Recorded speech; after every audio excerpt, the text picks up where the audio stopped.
The Video Shed, the Video Shed, the Video Shed, the Video Shed, the Video Shed, the Video Shed, Shed!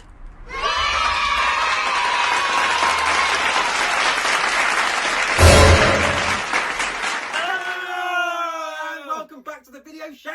Yeah! That's Tom, I'm Ed, and we're in a shed talking about videos, and hence the name of The Video Shed. Today we're going to be talking about Coming to America.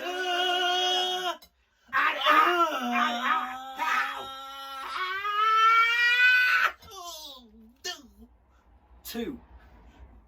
Coming to America once again focuses on Eddie Murphy's Prince Akeem, soon to be King Akeem, in light of the imminent passing of his father, King Joffa, played by James Earl Jones. There is something of a problem, however, which is that, according to Zamundan tradition, a king must pass on his crown to a male heir. This poses an issue, as Akeem has 3 daughters. But then, Akeem's friend and confidant, Semi, played by Arsenio Hall, reveals that Akeem has a bastard son from his visit to America in the 1980s, a result of an intoxicated one-night stand with Leslie Jones's Sassy Mary. Hilarity ensues. It's crap. Yes, today we're going to be creeping into Amazon Prime and checking out Coming to America 2. Yeah, because unfortunately, video shops are no more, cinemas are shut, now everything just gets streamed. Kind of takes the magic out of movies, doesn't it? No blockbuster anymore, and sadly this film ain't no blockbuster either. It isn't, no. I think you liked it more than I did. I was really disappointed. Do you know what it reminded me of? It reminded me of a really funny Black Panther. Because it was done so well, and there was all the kind of tribal dancing and all the really sexy people with their, you know, with feathers and all that stuff, and like the 2 fractions at war and all this kind of stuff. Yeah. Beautifully done. I think I laughed more during Black Panther, to be honest. To me, it had the same problem that these sort of latter-day sequels always have. When, you know, they make a sequel to a film like from 30, 40 years ago, that it's just going over old ground. The whole thing is just... It's a nostalgia trip. Yeah, it's just... If you're well into... Yeah, do you remember this? Do you remember this that was really funny 30 years ago? Now here it is again, but slightly different, and probably with a bit of modern-day politics thrown in as well. And not said as well because they're 60. Yeah, and here's the thing, one of the things that really bothered me about it, Eddie Murphy and... Get the fuck out of here! Eddie Murphy and, what's his name, Arsenio Hall, but more so Eddie Murphy, just seemed bored.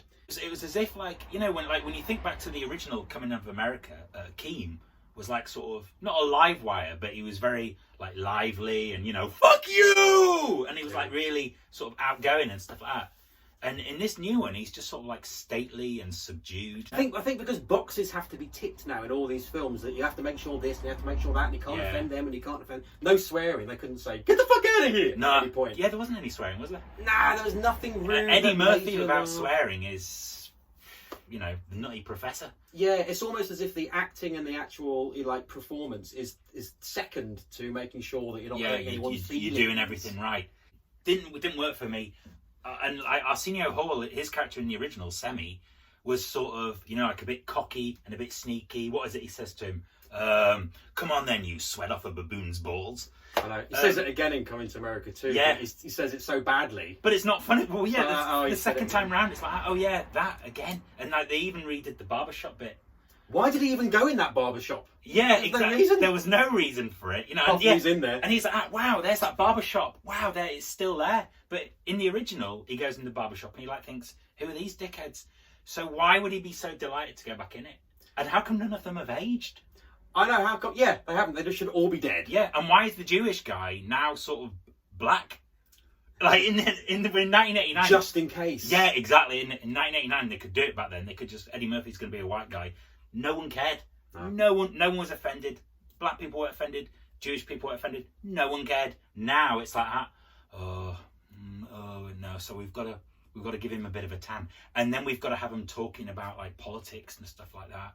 Yeah. And it's like, oh no. Boxes definitely had to. Please tell me you're not going to do a load of Trump bad stuff. No, they are doing. Oh great, brilliant. I've not heard this enough times in films recently. I don't know. It didn't do it for me. It was too much of a nostalgia trip. Yeah, which is all right. I mean, you know, look at Karate Kid and they've done Cobra Kai. I love it, and it's a total. Well, that works. But yeah, like the first Coming to America was so good. It was. because it was around that time of Trading Places, and you know, his stand-up, and he was rude, and he was brash and sexy, and he was crazy. Yeah. And you're right. In this one, he's just like that. Yeah, he's like, I had 3 does. But he's still got it, Eddie Murphy. I don't know if have you seen Dolomite Is My Name? No, I haven't seen that. And yeah, no. Oh, it's brilliant. It's on Netflix. It's funny, but it's not a all-out comedy. You know, it's kind of like a drama comedy, but it's really, really good. It's well to watch. So he has still got it when he wants You can't say it doesn't work. No, yeah, you know, he makes a lot of films, doesn't he? So what was funny in the new one? Okay, I mean, to be honest, yeah, there was no laugh out loud bits, was there? No. And do you know why? Because it was quite complicated. In the first one, goes to America, gets a bride, falls in love, and you know, gets back, and they're fine, king and queen. Yeah. But in this one, they can't do that. Yeah. It's got to have the you know, that it's, you know, because it's too sexist if it was all about the king. Yeah. So it's about the girl that has to become queen, and the guy has to find himself, and this and that, and the other, and blah blah blah blah blah. So yeah, sometimes it can be too complicated to be entertaining. Yeah. You know, when you all of a sudden get too confused halfway through. Especially with a comedy as well. Yeah. So yeah, who was Leslie Jones was in it. She's all right, but she's a bit too brash for my taste. She just shouts, and she's always you know, it was from Ghostbusters. Yeah, it was kind of like she was using it as a platform to show off her comedic talents. Yeah. Rather than actually having any depth. But I don't really appreciate her comedic talents. I don't find her very funny. She just yells. Well, no, the characters, the little bit characters, like you know, the one of James Brown type. Oh yeah. No. Yeah. That's us. Arsenio Hall, isn't it? Yes. Yeah, because basically Eddie Murphy and Arsenio Hall plays all the little characters bit players that you know are latexed up. The sexual chocolate bloke. Remember, he was with the wet hair. Yeah, of course, yeah. So yeah, there's all those other little characters, which in Coming to America 2, for some reason they just were all brought to Zamunda for the party, and they're on stage. For no reason, just to bring them back. It's like, the film's nearly finished. Quick, drag on all the ones we forgot. You know. And something else they always do in these sort of belated sequels, that's always a telltale sign that maybe the script isn't great, and they're like, we need something to compensate for this. Is there was loads of like celebrity cameos. Is it camos or cameos? I never know. Cameos. You know, there was Morgan Freeman. There was Salt and Pepper. Oh yes, there was. And Hellman's Mustard. They were all in there, and it was like, Vogue. Yeah, they were there, and it's like, what am I supposed to be impressed? The way they do it, the way they introduce like these celebrities, it's like as if you meant to go like, wow, whoa, oh my god, Salt and Pepper. Well, this makes up for the fact that there's no jokes. Yeah. How do they manage to get them? Because you know they must be busy. Yeah. Do you know what? If you want to just sit down and not have to think too hard and have a little bit of a chuckle about things that used to be, watch this nostalgia trip, Coming to America 2. Yeah, you could do, but if you've got Amazon Prime, Coming to America, the old one from 1989, that's on there for free as well. Yeah.